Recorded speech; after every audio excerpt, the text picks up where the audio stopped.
एक समय की बात है। लिकॉक नाम के गांव में जॉर्ज नाम का एक किसान रहता था, जो अपने घर से दूर एक अमीर आदमी के खेत में काम करता था।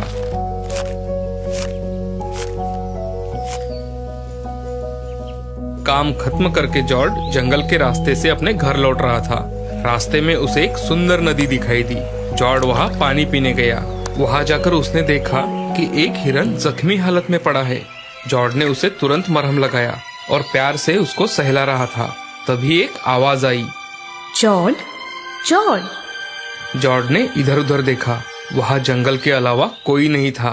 जॉर्ज डर गया, लेकिन उसे फिर से वही आवाज सुनाई दी, जॉर्ज, डरो मत, मैं हूँ जादुई हिरन। तभी हिरन परी के रूप में बदल गई। तुम बहुत ही नेक और दयालु इंसान हो जॉर्ज। तुम्हारी दया और प्यार देखकर मुझे बहुत अच्छा लगा। एक जादूगर ने मेरी बहनों को बंदी बना लिया है। क्या उन्हें छुड़ाने में तुम मेरी मदद कर सकते हो? हाँ जरूर, क्यों नहीं। मुसीबत में ही तो इंसान इंसान की मदद करता है। बताओ मुझे क्या करना होगा। ये कुछ सामान है जो तुम्हें तुम्हारी मंजिल तक पहुंचाने में तुम्हारी मदद करेंगे। इसे लेके तुम सीधा चलते जाओगे तो तुम्हें 3 रास्ते दिखेंगे। उसमें से तुम बीच वाले रास्ते को चुनना। बीच वाले रास्ते पर आगे जाकर तुम्हें एक बहुत बड़ा पेड़ दिखेगा। तुम उस पेड़ के ऊपर चढ़ जाना। पेड़ के अंदर तुम्हें एक रास्ता दिखेगा। वहाँ से उस पेड़ के अंदर तुम उतर सकते हो। अंदर उतरने के बाद तुम्हें सोने और चांदी का एक खजाना दिखेगा, लेकिन खजाने पर एक बहुत बड़ा और डरावना सा सांप दिखेगा। तुम उससे घबराना नहीं। मेरे दिए हुए सामान में एक चूहा है। तुम उसे सांप की तरफ छोड़ देना। सांप तुरंत चूहे का पीछा करेगा। जैसे ही सांप वहाँ से निकलता है, तुम खजाने पर मेरे दिए हुए सामान में जो मिट्टी है उसे फूंकना। खजाना छोटा हो जाएगा। उसे तुम अपनी जेब में डाल के सामने वाली गुफा में चले जाना। वहाँ तुम्हें एक पुरानी पेटी मिलेगी। तुम उसे लेकर वापस यहीं आ जाना। परी का दिया हुआ सामान लेकर जॉर्ज चल पड़ा। जॉर्ज सबसे पहले पेड़ के अंदर उतर गया तो उसे सच में बहुत ही बड़ा और भयानक सांप दिखाई दिया। उसकी आंखें लाल थी, नाक से जहर का धुआं निकल रहा था। उसे देखकर जॉर्ज डर गया, लेकिन तभी उसे चूहे की याद आई। उसने तुरंत चूहा सांप की ओर छोड़ा तो सांप चूहे का पीछा करते हुए निकल गया। जॉर्ज ने खजाने पर मिट्टी को फूंक दिया तो खजाना सच में छोटा हो गया। जॉर्ज उसे जेब में डालकर सामने वाली गुफा में गया। वहाँ से पुरानी पेटी लेकर तुरंत परी के पास गया। परी जॉर्ज का इंतजार करते हुए वही हवा में उड़ रही थी। ये रही तुम्हारी पेटी और खजाना। परी ने खजाने को बड़ा कर दिया और कहा, जॉर्ज, अब ये खजाना तुम्हारा है और ये पेटी भी। परी ने जॉर्ज को पेटी खोलने के लिए कहा। उसमें छोटे से 2 पत्थर थे। वो पत्थर उसने एक दूसरे पर घिसने के लिए कहा। तभी उसमें से एक जिन बाहर आया। क्या हुक्म है मेरे आका? जॉर्ज ने परी के बहनों को जादूगर के चंगुल से आजाद करने का हुक्म दिया। जिन ने देखते ही देखते परियों को आजाद कर दिया। अब सारी परियां जॉर्ज का धन्यवाद करके निकल गई। जॉर्ज ने कुछ सिक्के अपने पास रख लिए और सारा खजाना उसने एक खड्डे में छुपा दिया और पास वाले शहर के लिए निकल पड़ा। मार्केट में जाकर जॉर्ज ने शानदार कपड़े और जूते लिए और एक होटल में आराम करने के लिए रुक गया। कुछ दिनों बाद जॉर्ज ने होटल के सामने अपना घर खरीद लिया और होटल के मालिक से पहचान बढ़ाकर वो शहर के राजा की जानकारी हासिल कर रहा था। उसमें राजकुमारी का भी रहस्य सामने आया।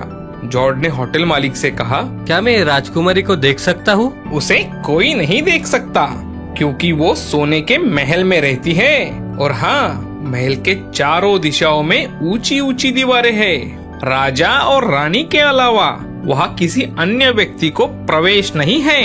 18 साल पहले एक भविष्यवाणी हुई थी कि राजकुमारी का विवाह एक किसान से होगा और ये बात राजा को अच्छी नहीं लगी। जॉर्ज सोच में पड़ गया कि एक बार तो राजकुमारी से मिलना ही है। तभी उसे परी ने दी हुई पेटी की याद आई।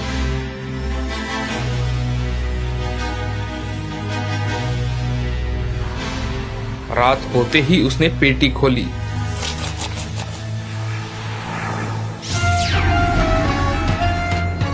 और जिन को आदेश दिया कि राजकुमारी को लेकर आओ। उसी समय जिन वहां से उड़ता हुआ चला गया और थोड़ी ही देर में राजकुमारी को अपने पीठ पर बिठाकर लेकर आया। राजकुमारी सच में बहुत ही सुंदर थी। जॉर्ड राजकुमारी को देखता ही रह गया। उसने राजकुमारी के सामने घुटने टेके और राजकुमारी का हाथ चूम लिया। दूसरे ही पल जीन राजकुमारी को लेकर महल वापस चला गया। अगले दिन राजकुमारी ने राजा से कहा, कल रात सपने में मुझे एक जिन ने अपने पीठ पे बिठाया। वो मुझे एक किसान के पास ले गया और उस किसान ने जमीन पर अपने घुटनों के बल बैठकर मेरे हाथों को चूमा। ये सुनकर राजा और रानी डर गए। जो नहीं होना था वो हो रहा है, ये देखकर दोनों चिंतित होने लगे। राजा ने उस रात एक दासी को राजकुमारी पर नजर रखने के लिए रखा। उस रात जॉर्ड ने फिर से जिन के पास राजकुमारी को लेके आने का आदेश दिया। जिन राजकुमारी को अपने पीठ पर लेकर महल से निकला तो दासी ने उसे देखकर जिन का पीछा करना शुरू कर दिया। जिन घर में आया, इसीलिए दासी घर में नहीं जा सकी, लेकिन उसने उस घर के बाहर एक निशान बना दिया जिससे वो घर उसे पहचानने में मदद मिले। जिन को ये बात समझ आई, उसने शहर के सारे घरों पर वैसे ही निशान बना दिए जैसे दासी ने बनाए थे। जिन ने राजकुमारी को महल में छोड़ दिया। सुबह जल्दी राजा, रानी और दासी वहाँ गए जहाँ राजकुमारी रात को गई थी, लेकिन दासी घर पहचान नहीं पाई क्योंकि सारे घरों पर एक जैसे निशान थे। लेकिन रानी बहुत होशियार थी। उसने जल्द ही राजकुमारी के लिए एक ड्रेस बनाया जिसके जेब में एक छोटा सा छेद था। उसमें रानी ने छोटे छोटे रंगीन कंकड़ डाल दिए जिससे घर का पता चल जाए। उस रात जिन फिर से राजकुमारी को लेने महल आया। राजकुमारी को लेकर घर पहुंचा। महल से जॉर्ड के घर तक रास्ते में रंगीन पत्थर पड़े थे। ये किसी के ध्यान में नहीं आया। उस वजह से राजा को पता चल गया कि राजकुमारी को रात को कौन ले जाता है। उसी क्षण राजा के सैनिकों ने जॉर्ड को बंदी बना लिया और जेल में डाल दिया। सुबह होते ही जॉर्ड को जेल से बाहर निकालकर फांसी देने की घोषणा की गई। फांसी देखने के लिए बहुत सारे लोग इकट्ठा हुए थे। उसमें जॉर्ड का दोस्त होटल मालिक भी था। वो भीड़ से रास्ता निकालकर जॉर्ड के पास आया। तभी जॉर्ड ने उसे कहा, तुम जल्दी घर जाकर मेरी पेटी मेरे पास ला दो तो मैं तुम्हें ढेर सारे सोने के सिक्के दूंगा। होटल मालिक को ये विचार बहुत अच्छा लगा। वो एकदम हवा की रफ्तार से दौड़ता हुआ जॉर्ड के घर गया। उसने वहाँ से पेटी लाकर जॉर्ड को दे दी और उसके बाद बहुत सारे लोगों की फांसी देखने के लिए भीड़ जमा हुई थी। राजा, रानी और राजकुमारी सिंहासन पर बैठे हुए थे। राजकुमारी राजा से कह रही थी कि ये फांसी रुकवा दो, मुझे जॉर्ज से शादी करनी है। लेकिन राजा ने राजकुमारी की एक नहीं सुनी। फांसी देने वाला आदमी जॉर्ज को बुरखा डालने ही वाला था। तभी जॉर्ज ने राजा से कहा, महाराज, मरने से पहले मुझे एक बार चिलिम पीनी है। राजा ने जॉर्ज को अनुमति दी। उसी क्षण जॉर्ज ने पेटी से पत्थर निकाले और एक दूसरे पर घिसे तो वहाँ बहुत बड़ा धुआं निकला और वहाँ से जिन बाहर आया। जॉर्ज ने जिन को सारे सैनिकों को बंदी बनाने का आदेश दिया। राजा, रानी और सारी प्रजा डर के मारे कांपने लगी। अब राजा ने भी हार मान ली और राजकुमारी का विवाह जॉर्ज के साथ कर दिया।